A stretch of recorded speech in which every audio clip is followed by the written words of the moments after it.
ಸಿದ್ದರಾಮಯ್ಯನ ಮಗ ಅವನಲ್ಲ ಇಲ್ಲಿ ಮಹಾರಾಜ. ಅವರು ಹೇಳಿದ್ರು ಅನ್ಸತ್ತಿ ಪಾಪ, ಯಾರು ಯತೀಂದ್ರ, ನಮ್ಮಪ್ಪ ಮಹಾರಾಜರಿಗಿಂತ ಹೆಚ್ಚಿಗೆ ಕೆಲಸ ಮಾಡೋನೆ ಅಂತ. ಇಂಥ ಮಂಗ ನಮ್ಮ ಜಿಲ್ಲೆಯ ಜಿಲ್ಲಾ ಮಂತ್ರಿ, ಇಂಥ ಮಂಗ. ನಮ್ಮಪ್ಪನಷ್ಟು ಕೆಲಸ ಮಹಾರಾಜನೂ ಮಾಡಿಲ್ಲ ಅಂದಿದ್ದ. ನಾನು ರಿಯಾಕ್ಟ್ ಮಾಡಿದ್ದೆ ಪತ್ರಿಕೆಯವ್ರಿಗೆ, ಏನು ಸರ್ ಹಿಂಗೆ ಹೇಳಿದ್ರು. ಹೌದಪ್ಪ, ರಾಜಕಾರಣದಲ್ಲಿ 2 ಥರ ಇದ್ದಾರೆ,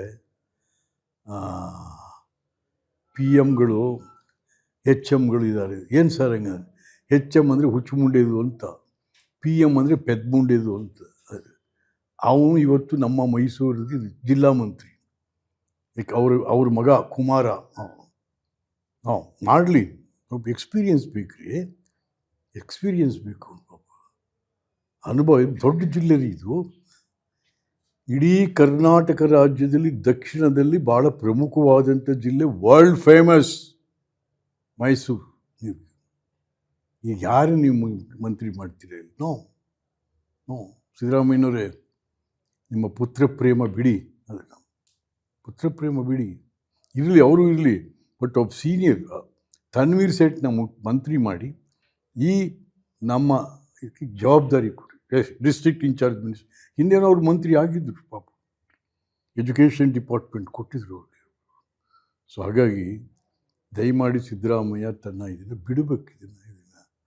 ಇವತ್ತು ಚೆನ್ನಾಗಿ ಹೇಳಿದ್ದಾರೆ ನಮ್ಮ ರಮೇಶ್ ಕುಮಾರ್, ನೀವೇ ಬರೆದಿದ್ದೀರಾ ಏನಪ್ಪ, ಸಿದ್ದರಾಮಯ್ಯ ರೆಡಿಯಾಗಿದ್ದ ಮನೆಗೆ ಎಂಟ್ರಿ ಕೊಟ್ಟವ್ರು. ಇವ್ರದ್ದೇನಿಲ್ಲ, ಯಾವ ಹೋರಾಟ ಇಲ್ಲ ರೀ. ಏನೋ ದೊಡ್ಡ ಹೋರಾಟಗಾರ ಥರ ಬಿಂಬಿಸ್ತಾರೆ. ಯಾರು ಹೇಳಿ, ನಮ್ಮ ಮೀಡಿಯಾದವರು ಸ್ವಲ್ಪ ಸೀನಿಯರ್ಸ್ ಇದ್ದವರು, ಏನು ಸಮಯ ಅವಾಗ ಯಾಕೆ ನಾನು ಕನ್ನಡ ಚಳುವಳಿದ್ದವನು ವಾಟಾಳ್ ನಾಗರ ಜೊತೆ on the floor of the house ಹೇಳಿದವ್ ನಾನು ಚಳುವಳಿಯಿಂದ ಬಂದಿದ್ದೀನಿ ಅಂತ. ಕನ್ನಡ ಮಂತ್ರಿ ಇದ್ದಾಗ ನಾನು ಚಳುವಳಿಯಿಂದ ಬಂದಿದ್ದೀನಿ ಅಭಿಮಾನದಿಂದ ಹೇಳಿದೆ ನಾನು. ಯಾಕೆಂದರೆ ಅದನ್ನು ಕೋಟ್ ಮಾಡಿದೆ ನಾನು, ಪಂಪ ಮಹಾಕವಿದು. ಆರಂಕುಶಮಿಟ್ಟೊಡೆ ನೆನೆಯದೆ ಬಿಡದೆನ್ನಮನ ಬನವಾಸಿ ನಗರವು ಅಂತೇಳಿ ನನಗೆ ಅಭಿಮಾನ ಇದೆ ರೀ. ನಾನು ಕನ್ನಡ ಮಂತ್ರಿಯಾಗಿ ಕನ್ನಡ ಚಳುವಳಿಯಿಂದ ಬಂದಂಥವ್ನು ಹೇಳ್ಕೊಳ್ಳೋಕೆ ಇವನ್ನೆಲ್ಲೂ ಕಾಣಲಿಲ್ಲಪ್ಪ ನಮ್ಗೆ. ಅವಾಗ ಕನ್ನಡ ಚಳುವಳಿ ಇದ್ದವರಲ್ಲ, ರೈತ ಚಳುವಳಿಲೂ ಇದ್ದವನಲ್ಲ. ಸುಮ್ಮನೆ ನಂಜುಂಡಸ್ವಾಮಿಯವ್ರ ಜೊತೆ ಮಾತಾಡೋದು ಕೂತ್ಕೊಂಡು ಹಾಕ್ಬಿಟ್ರೆ. ನಾವೆಲ್ಲ ವಿದ್ಯಾರ್ಥಿ ಚಳುವಳಿಯಿಂದ ಬಂದಂಥವ್ರು. ನಾನು I was action committee general secretary ಯೂನಿವರ್ಸಿಟೀಸ್ಗಳು. ಯಾವ ಹೋರಾಟದಲ್ಲೂ ಇಲ್ಲ, ಸುಮ್ಮನೆ ಅದು. ಇವತ್ತು ನೋಡಿದೆ ಬಾ ಇವು ಬರೆದವರೇ ಏನೆಲ್ಲ ಬರ್ಕೊಂಡು ಹೋಗಿದ್ದಾರೆ ಅಂತ. ಅದೆಲ್ಲ ಅದು. ಯಾಕಂದರೆ ಜನ ಎಲ್ಲ ನೋಡ್ತಾರೆ ಯಾವ ಸತ್ಯ ಯಾವ ಸುಳ್ಳು ಏನು ಅಂತಕ್ಕಂಥದ್ದು. ಹಾಗಾಗಿ ಆಯಿತಾ, ಭಾಳ ಇಂಟರ್ವೆನ್ಷನ್ ಜಾಸ್ತಿ ಆಯಿತು. ಮತ್ತು ಬ್ಲ್ಯಾಕ್ ಮೇಲಿಂಗ್ ಜಾಸ್ತಿ ಆಗ್ತಾಯಿತ್ತು. Blackmailing no, you must allow the chief minister work freely. ನೀವು ಹೋಗಿ ಅಲ್ಲಿ ಯಾರ್ಯಾರಿಗೋ ಡೆಲ್ಲಿಲಿ ಫೋನ್ ಮಾಡಿ ಹೇಳ್ತೀರ, ಅದು ಮಾಡಬೇಡ್ರಿ ಇದು ಮಾಡಬೇಡ್ರಿ ಅಂತ. I condemn the high command, Congress high command. Rahul Gandhi, ಏನ್ರಿ ನೀವು 2.5 ತಿಂಗಳಾಗಿದೆ ಮಂತ್ರಿಗಳು ಇನ್ನೂ ಅವ್ರಿಗೆ ಡಿಪಾರ್ಟ್ಮೆಂಟ್ ಕೊಟ್ಟಿಲ್ಲ. ಏನು ಅಂತ ಮಾಡ್ತೀರ ನೀವು? ಅವಮಾನ ಇದೆಯಲ್ಲ. ನಾವು ಕರ್ನಾಟಕ ರಾಜ್ಯಕ್ಕೆ ಹೈಕಮಾಂಡ್ ಮಾಡ್ತಾ ಇರ್ತಕ್ಕಂಥ ಅವಮಾನ ಆಯಿತು. ಅದನ್ನು ಇದು ದಯಮಾಡಿ ನಾನು ತಮ್ಮ ಮೂಲಕ, ಮಾಧ್ಯಮದ ಮೂಲಕ ನಾನು ಕಾಂಗ್ರೆಸ್ಸಲ್ಲಿ ಭಾಳ ವರ್ಷ ಇದ್ದವನು. ಕಾಂಗ್ರೆಸ್ ಹೈಕಮಾಂಡ್ನ ರಿಕ್ವೆಸ್ಟ್ ಮಾಡ್ತೀನಿ, ದಯವಿಟ್ಟು ನಿಮ್ಮ ಇಂಟರ್ವೆನ್ಷನ್ಗಳು ಬೇಡ. ಅದೇನಾದ್ರು ಇದ್ದರೆ ಬೇಗ ಹೇಳಿ, ಯಾರಿಗೇನು ಅಂತ ಕೊಡ್ತಾರೆ. ಯಾವ ಕರೆ ರೀ? ವಾಟಾಳ್ ನಾಗರಾಜ್ 50 ವರ್ಷದಿಂದ ಈಗ ಬಂದು ಮಾಡ್ತೀವಿ. ಏನಾಯಿತು ಬಂದಿಂದ? ನಾನು ಕನ್ನಡ ಚಳುವಳಿ ಇದ್ದವನೇ. ವಾಟಾಳ್ ನಾಗರಾಜ್, ಸಂಪಂಗಿ, ನಾರಾಯಣ್ ಕುಮಾರ್, ಎಷ್ಟು ಜನ ರೀ ಬಂದಿದ್ದೀವೆಲ್ಲ.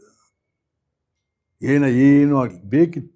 ಒಂದು ಕಾಲದಲ್ಲಿ ಕನ್ನಡ ಚಳುವಳಿ ಅಂದರೆ ಜನ ಬೆಚ್ಚೋಗೋರು. ರೈತ ಚಳುವಳಿ ಅಂದರೆ ಜನ ಬೆಚ್ತಾಯಿದ್ರು. ರೈತ ಚಳುವಳಿ ನಂಜುಂಡಸ್ವಾಮಿಯವರು ಎಲೆಕ್ಷನ್ ನಿಂತ್ಕೊಂಡ್ಬಿಟ್ರು, ದಬಾರದು ಮುರಿದೋಯ್ತತ್ತೆ ಕಡೆ. ವಾಟಾಳ್ ನಾಗರಾಜ್ ಎಲೆಕ್ಷನ್ ನಿಂತ್ಕೊಂಡ್ರು, ಆಯಿತು ಕತ್ತೀರಿ. ಸೊ ಇವರು ಅಧಿಕಾರದ ಆಸೆಗೆ ಈ ಸಂಘಟನೆಗಳು ಇದೇವೇ ಹೊರತು ಜನರ ಆಶಯಗಳಿಗೆಲ್ಲ ಅಂತಕ್ಕಂಥದ್ದನ್ನು ಜನ ಅರ್ಥ ಮಾಡಿಕೊಂಡ್ರು. ಆದ್ದರಿಂದ ಯಾರೂ ಕೂಡ ಅದಕ್ಕೆ ಬಾಗಿಲು ಹಾಕೋದು, ಒತ್ತಾಯ ಮಾಡೋದು ಮಾಡக்கூಡದು. ನಾಳೆ ನಡೆಯತಕ್ಕಂಥ ಕರ್ನಾಟಕ ಬಂದ್ ಜನವಿರೋಧಿ, ಅದು ಜನವಿರೋಧಿ. ಯಾರು ದಯಮಾಡಿ ಸಾಕು, ವಾಟಾಳ್ ನಾಗರಾಜ್ರೆ ನೀವು ದೊಡ್ಡ ತೋಟ ಮಾಡಿದಿರಿ ಇಲ್ಲಿ ನಂಜನಗೂಡ್ತವು, ಅದು ನೋಡೋಕ್ಕೆ ಬಂದಾಗೆಲ್ಲ ಚಳುವಳಿ ಒಂದೊಂದು ಚೇಚೆ. ಹಾಂ ಥ್ಯಾಂಕ್ ಯು ಸರ್. ಹಾಂ ಹೌದು ರೀ, ಪಾಪ ನೋಡಿದೆ, ಪಾಪ ಭಾಳ ಜನ ಸೆಟೆದು ನಿಂತಿದ್ದಾರೆ. ಹೌದು, ನಾನು ಇಷ್ಟೊತ್ತು ಅದೇ ಹೇಳಿದ್ದು. ಮೈಸೂರು ಜಿಲ್ಲೆಗೆ ಒಬ್ಬ ಅನುಭಾವಿಕ ಮಂತ್ರಿ ಜಿಲ್ಲಾ ಮಂತ್ರಿ ಆಗಬೇಕು, ನಾಟ್ ದಿಸ್ ಸಿದ್ದರಾಮಯ್ಯನ ಮಗ. ಏನು ಅನುಭವ ಇದೆ ರೀ ಅವನಿಗೆ? ಏನು ಅನುಭವ ಇದೆ ಅವ್ರಿಗೆ? ನೋಡಿ, ಸಿದ್ದರಾಮಯ್ಯನಿಗೆ ಸೆಟೆದು ನಿಲ್ತಾವ್ರೆ. ಈಗಾಗಲೇ 3 ಜನ ಮಂತ್ರಿಗಳು ಒಟ್ಟಿಗೆ ಕೂತು ಮಾತಾಡಿದ್ರು. ಮಾದೇವಪ್ಪ, ತನ್ವೀರ್ ಸೇಠು, ಹಾಂ, ಆಮೇಲೆ ಇನ್ನೊಬ್ರು ಯಾರು, ವೆಂಕಟೇಶ್ ಭಾಳ ವರ್ಷ ನಮ್ಮ ಜೊತೆಲೆಲ್ಲ ಕೆಲಸ ಮಾಡಿರೋರು. ಅವರು ಭಾಳ ಸೀನಿಯರ್ ಇದ್ದಾರೆ ವೆಂಕಟೇಶು. ಮಾದೇವಪ್ಪನೂ ಅಷ್ಟೇ ನಮ್ಮ ಜಿಲ್ಲಾ ಮಂತ್ರಿಯಾಗಿ ಕೆಲಸ ಮಾಡೋರು. ನೀವೆಲ್ಲ ಬಿಟ್ಬಿಟ್ಟು ನಿಮ್ಮ ಮಗನಿಗೋಸ್ಕರ ಎಲ್ಲನೂ ಸ್ಟಾಪ್ ಮಾಡಿಟ್ಟಿದೆಯಾ? ನಿಮ್ಮ ಮಗನಿಗೋಸ್ಕರ ತನ್ವೀರ್ ಸೇಠ್ಗೆ ಮಂತ್ರಿಗಿರಿ ಸಿಕ್ಕಿಸ್ತೀಯ? ಧಿಕ್ಕಾರ. ಸಿದ್ದರಾಮಯ್ಯ, ನಿನ್ನ ಮಗನಿಗೋಸ್ಕರ ಈ ಜಿಲ್ಲೆನ ಹಾಳು ಮಾಡ್ತಾ ಇದೆಯಾ? ಈ ಜಿಲ್ಲೆಯಿಂದಲೇ ನಿನಗೆ ಎಲ್ಲ ರೀತಿಯಲ್ಲಿ ಸಿಕ್ಕಿರುವಂಥದ್ದು. ಈ ಜಿಲ್ಲೆಯಿಂದನೇ ನೀನು ಶಾಸಕ, ಮಂತ್ರಿ, ಮುಖ್ಯಮಂತ್ರಿ ಎಲ್ಲ ಆಗಿರೋದು. ಬಟ್ ಈ ಜಿಲ್ಲೆನೇ ನೀನು ಕೊಲ್ತಾ ಇದೆಯಾ, ಹುಷಾರ್. ಬರೀರಿ ಸರ್ ಚೆನ್ನಾಗಿ.